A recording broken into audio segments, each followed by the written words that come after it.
Hi, I'm Seamless, and today is Sunday, which means it's time for a new How to Synth. And today I'm going to show you how to make this sound.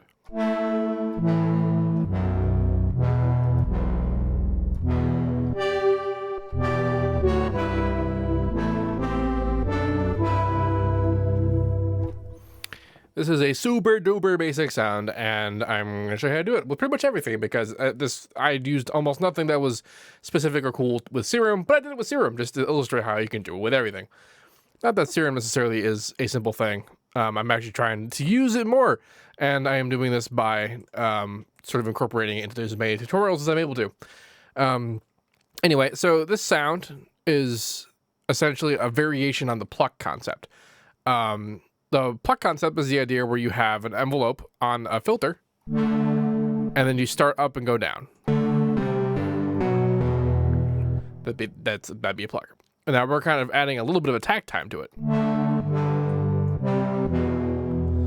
And so it's kind of doing a really fast swell. If you've ever looked through presets in a synth before, you've probably seen something that says like brass, and it'll sound like this. This is typically the foundation for how people would synthesize a brass-ish kind of sound.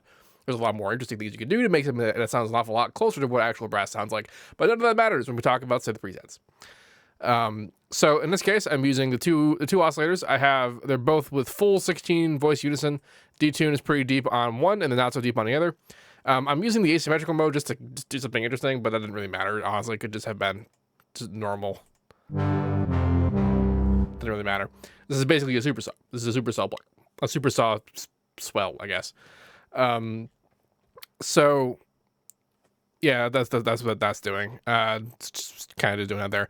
Now the filter is the most basic. The first, I guess not the first. One of them, the MG low 12, which is just the one of the low passes. The important thing about this low pass, however, is that the resonance is pretty much all the way off. Because if I had high resonance, you get that real cheesy sounding sound, and the low resonance just means it's a little bit smoother. The other thing that I'm doing is I'm using the note tracking, or otherwise known as keyboard tracking, and I'm tracking the cutoff. So that means that when I play higher notes, the filter moves it a little higher. This is just so that the kind of tone and control you have on a low note is the same sort of transposed position on higher notes. Although it's not one-to-one transpose, it's only a little bit higher, but it's high enough that the notes actually will be different. I actually move the note value. This controls how the note gets applied to as a parameter, but then you can also just apply it to the parameter with controlled modulation here. So it's not really that necessary. Other than that, you're also able to control the cutoff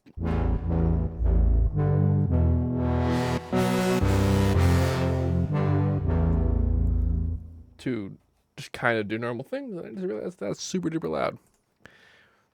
Well, it's a pretty soft sound, so I'm pretty assured that I didn't kill anybody. That's better. But I apologize nonetheless. In post, I have reverb and delay. The special thing that I'm doing is I'm not using tempo-based delay. I'm using just regular normal time-based delay, which is just measured in hertz. And I have different values for left and right, so it just sort of increases the stereo feel a little bit. Also, as well, I'm using the panning function on the filter on the front page. The panning function changes the filter's value for the left and the right channel, which gives you a slightly different stereo image. Given that there is 32 voices of unison with 100% stereo width and reverb and delay and all that happening, the stereo presence of this particular sound is insane.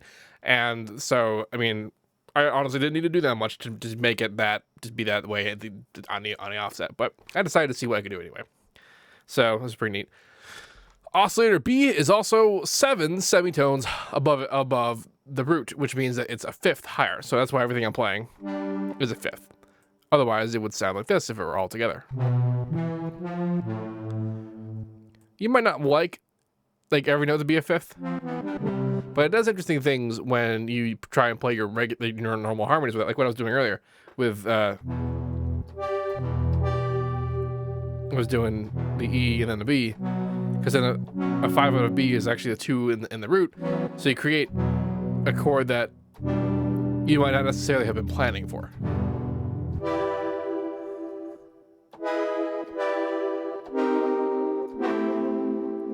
Which can be kind of cool. Anyway, So just to kind of recap, so right now we talk about this in mostly in terms of serum. If we talk about this in general terms, what we're looking at is a super saw with a filter pluck with some attack attached to it, as opposed to having no attack.